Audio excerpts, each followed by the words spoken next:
العالمين الرحمن الرحيم.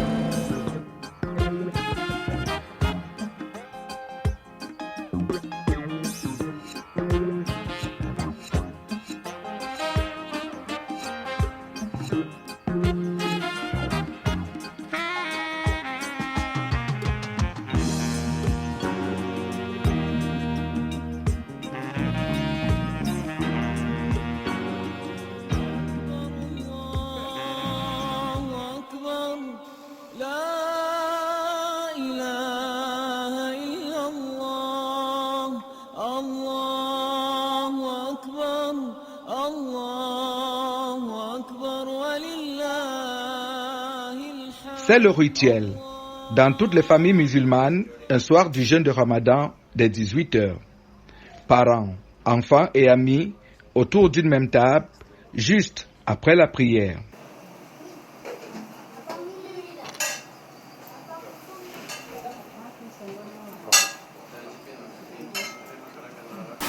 Le Ramadan est une pratique que l'islam a héritée du judaïsme et du christianisme. C'est l'un des piliers, des 5 piliers importants de l'islam. Donc c'est obligatoire. Et naturellement, la philosophie derrière le jeûne de Ramadan, d'abord c'est la réconciliation. C'est un mois de réconciliation, de pardon. Et c'est un mois d'apprentissage de la vie de précarité, de la vie de celui qui n'a pas les moyens. Ça vous permet de mesurer l'apport que vous apportez à cette catégorie de personnes. Et du coup, c'est ça la philosophie originale.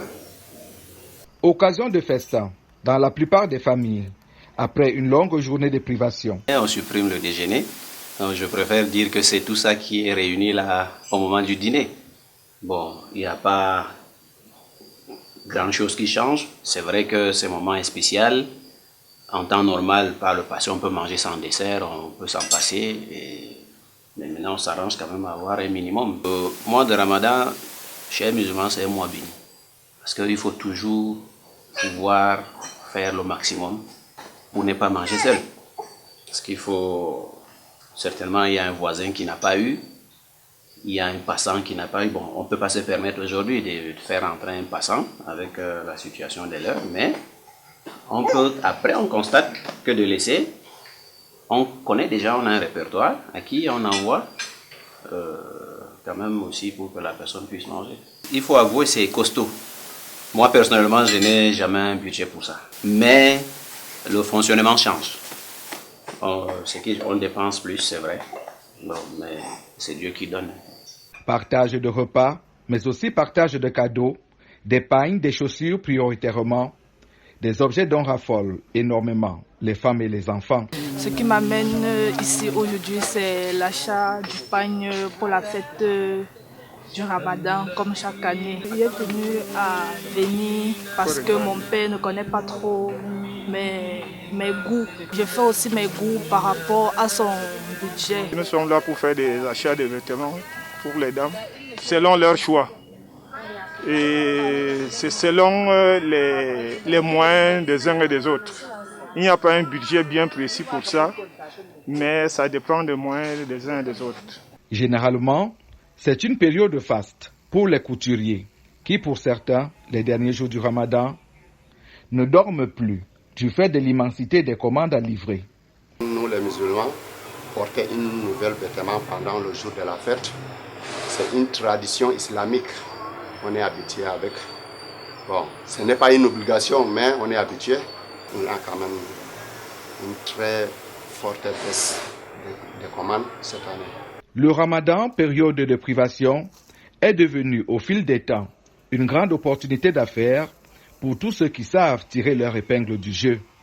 Les périodes du mois de Ramadan comme ça, les pains passent.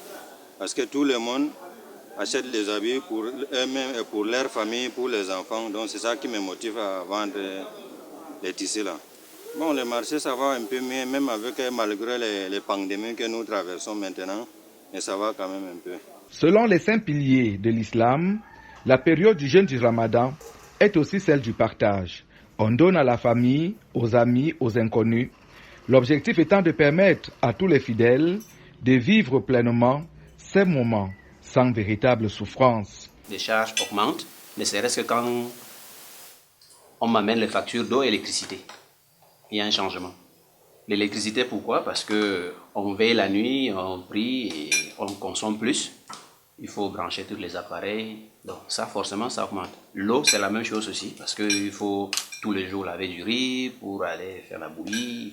Donc il y a des dépenses supplémentaires. Ça ne manque pas. Le budget est multiplié par 3. Actuellement, au regard de la situation de la crise sanitaire que nous vivons, j'ai comme impression que c'est plutôt divisé en 3. Bon, ça c'est d'un côté alimentaire.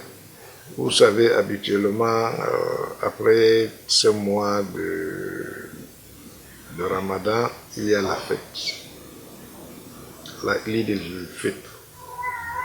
Et quand ça arrive, c'est des dépenses supplémentaires. Et on a l'impression que la communauté ne s'habille que pendant cette période. Et donc c'est des couturiers, c'est plusieurs choses. Et le jour de la fête même elle-même.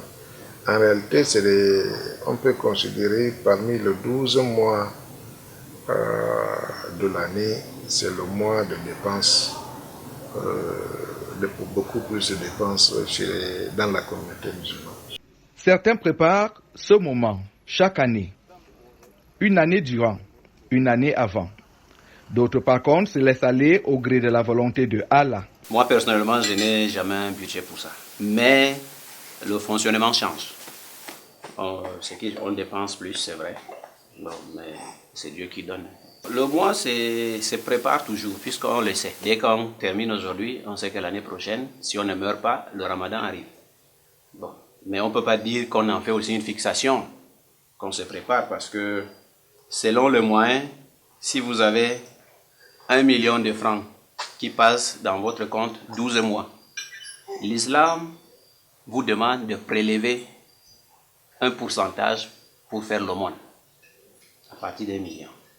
Donc, quand j'ai ces millions de côté, je prélève ce que je dois offrir, je dois donner comme zakat. Et le reste, je mets ça dans mes dépenses, dans mes charges du mois de Ramadan. Maintenant, quand le mois arrive, qu'est-ce qui se passe? Au village, on envoie, parce qu'il n'y a pas le mil ici à Yaoundé, on envoie, il n'y a pas l'arachide ici. Tout ça, ça vient du nord. Il n'y a pas le lait de vache ici pour faire la bouillie, parce qu'on en fait le sorgho. Donc, on envoie les moyens à la famille qui prépare tout ça et on nous expédie. Donc, ça fait partie des préparatifs. Des associations se sont constituées qui organisent l'aumône en cette période de Ramadan. On collecte des fonds, on achète des victuailles et des cadeaux pour offrir équitablement au plus grand nombre. El Hadj Ibrahim Ababa est l'un des promoteurs de ces associations, la Zakatul Fitr. Nous sommes allés à sa rencontre.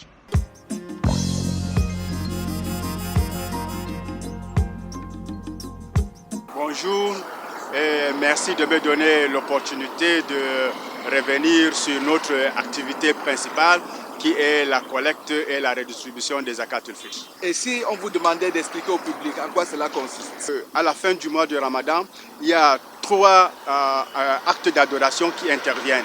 Le retrait spirituel qui concerne les 10 derniers jours du mois de Ramadan. Il y a la prière nocturne qui est également conseillée dans les dernières décades du mois de Ramadan. Et la 3e adoration, c'est effectivement la zakatul fitr, qui est une aumône exigible sur les musulmans nantis qui doivent sortir cette aumône, c'est-à-dire destinée aux pauvres et aux indigents, afin que ces personnes puissent, n'est-ce pas, bien fêter comme tout le monde dans la communauté, puisque c'est un grand jour, un jour de la fête. C'est ça la zakatul fitr. Vous dites une aumône exigible. Est-ce qu'il y a un montant fixe qui est exigé par l'islam? Justement, dans le cadre de notre programme, nous avons fixé 1500 francs par personne fois nombre de personnes sous votre charge. Si vous êtes à 2, c'est 3000, à 3, c'est 4500, ainsi de suite. Le minimum de ce qu'il faut sortir, c'est 2,5 kg du riz. Alors c'est sur la base, n'est-ce pas, de ce 2 kg de riz que le montant a été fixé. Maintenant, nous achetons les denrées alimentaires et nous faisons des paquets dans lesquels on trouve du riz, du sucre, d'huile, des tomates et des pâtes alimentaires. Vous avez choisi de collecter pour l'ensemble de la communauté dans le cadre de votre association. Est-ce qu'on peut avoir une idée de ce que ça représente par an votre collecte? Oui, c'est depuis 2013 que nous avons commencé le programme. De 2013 à 2019, c'est-à-dire l'année dernière, on a collecté dans les 80 000 zakatul fitr, c'est-à-dire 80 000 unités de zakatul fitr qui a été distribuée à 200 000 personnes. C'est-à-dire c'est 200 000 personnes qui ont bénéficié du programme jusqu'ici. L'année dernière, nous avons cotisé, nous avons collecté autant pour moi, 11 000 zakatul fitr qui a été distribué à 5 000 familles dans 7 villes du Cameroun. Vous avez collecté en termes de montant combien? L'année dernière, on a collecté dans le 14 millions et ça a permis, n'est-ce pas, d'acheter les denrées alimentaires que je vous ai dit tout à l'heure. Cette année, nous visons la collecte, n'est-ce pas, plus conséquente, parce que vous savez qu'avec la situation de confinement, beaucoup de personnes ont perdu leur travail, ils n'ont plus de quoi manger et ils seront sûrement en difficulté les jours de la fête.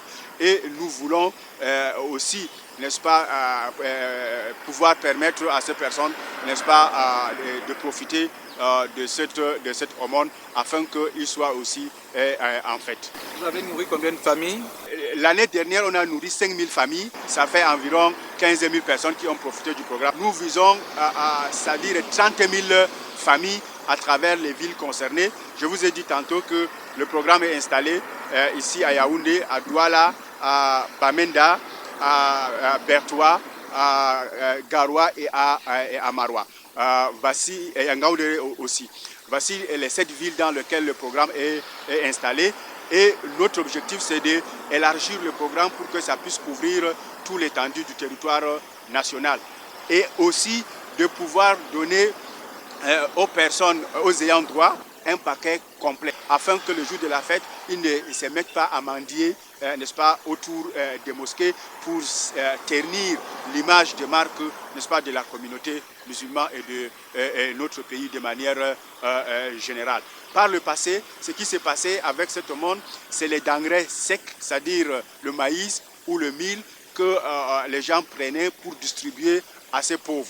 Et vous vous rendez compte qu'avec ces denrées secs, un pauvre ne peut pas s'alimenter avec parce qu'il y a beaucoup d'autres éléments nutritifs qui manquent dans ce paquet. C'est pour ça qu'on a mis le programme pour pouvoir corriger les manquements qu'on avait constatés, n'est-ce pas, sur le terrain dans la pratique de cette aumône.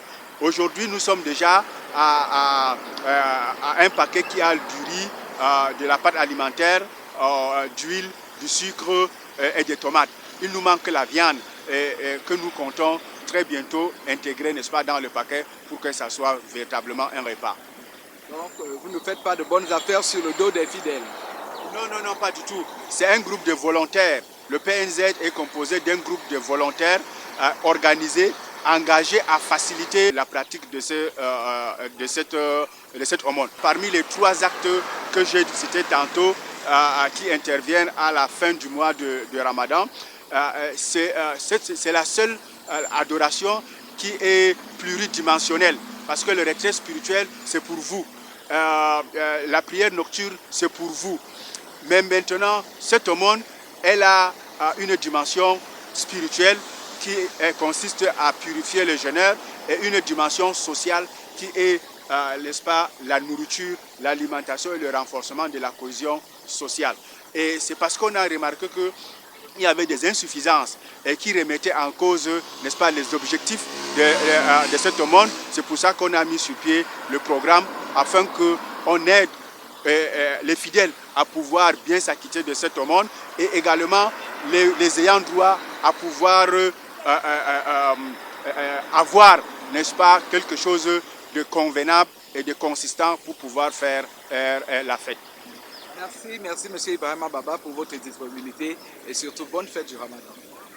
C'est à moi de vous remercier et remercier la CRTV pour d'avoir nous donné cette opportunité de s'exprimer et d'expliquer à l'ensemble des Camerounais notre activité.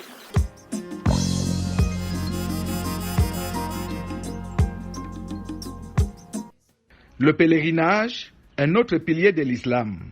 Le prophète promet à tous ceux qui exécutent le grand pèlerinage une entrée directe au paradis. Bismillah, wa salatu wa salam ala rasulillah. La religion de l'islam, comme vous le savez, a 5 piliers. Ces 5 piliers qui constituent les fondements de l'islam. Vous avez la double attestation de foi, vous avez l'accomplissement de la prière, l'acquittement de l'aumône obligatoire qui est la zakat, le jeûne dans le mois de Ramadan et enfin le pèlerinage à la maison sacrée de la Mecque. Alors le pèlerinage de ce point de vue constitue le 5e pilier de l'islam. Il est un devoir obligatoire une fois dans la vie pour celui qui a des moyens. Il s'agit de ce point de vue pour le fidèle musulman, étant doté d'une santé parfaite et ayant des moyens financiers, de se rendre en Terre Sainte pour accomplir un certain nombre de rites d'adoration dans la Terre Sainte.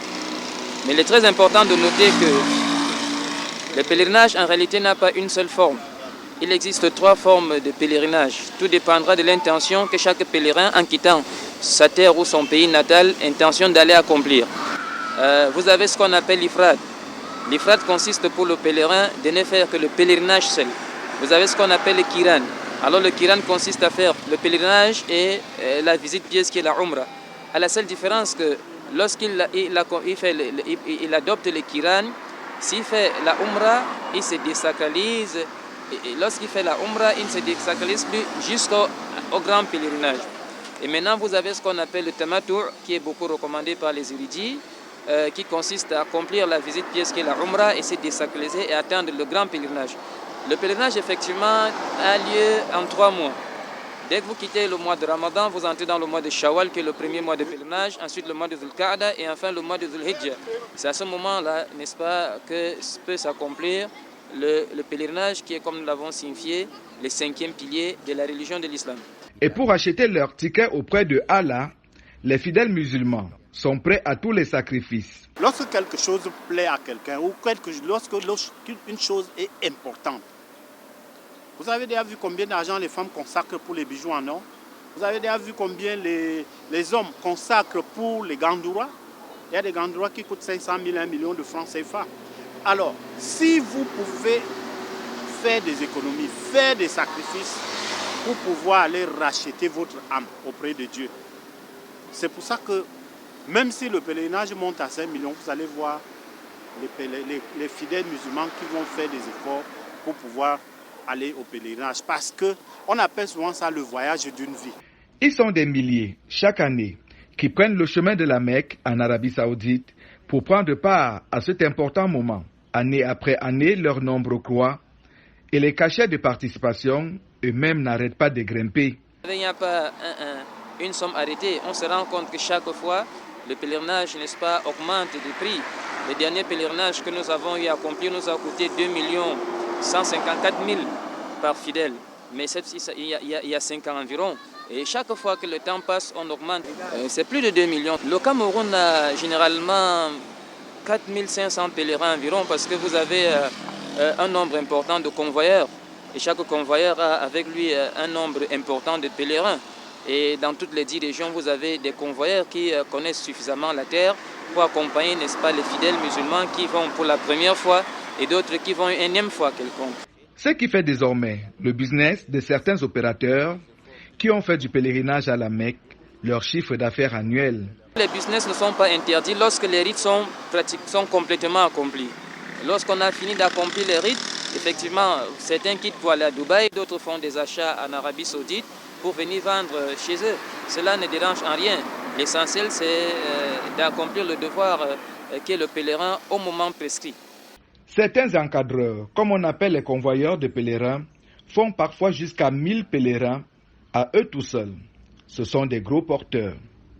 À côté d'eux, d'autres se sont spécialisés dans le pèlerinage de luxe, ce qui fait du pèlerinage à la Mecque un avion avec sa classe affaires, sa classe business, mais aussi sa classe économique. Le Cameroun a généralement 4500 pèlerins environ parce que vous avez un nombre important de convoyeurs. Et chaque convoyeur a avec lui un nombre important de pèlerins. Et dans toutes les 10 régions, vous avez des convoyeurs qui connaissent suffisamment la terre pour accompagner, n'est-ce pas, les fidèles musulmans qui vont pour la première fois et d'autres qui vont une énième fois quelconque. Au niveau des encadreurs, c'est une tâche vraiment allaitante, c'est une tâche à la fois spirituelle, le volet financier vient après. Parce que si on voit le volume des pèlerins qui ont, pour certains encadreurs, si ça ne dépendait que de l'argent, l'aspect financier, ils ne pouvaient pas voyager. Il y a le petit pèlerinage et le grand pèlerinage, on est dans les centaines. L'année dernière, le grand pèlerinage était à peu près entre 2 500 000. Après la subvention de l'État, nous nous sommes retrouvés à 2 242 000. L'État a pris la différence. Et le petit pèlerinage tourne autour de 1,5 million pour ceux qui veulent vraiment être un peu à l'aise, mais il peut être moins pour le petit pèlerinage. À la Mecque, ceux qui sont autour de la, c'est-à-dire que ceux qui logent aux alentours de la Kaaba, il y a des chambres de 400 500 000 là-dedans. Il y a des chambres d'hôtel parce que les chaînes, toutes les chaînes internationales sont représentées là-bas.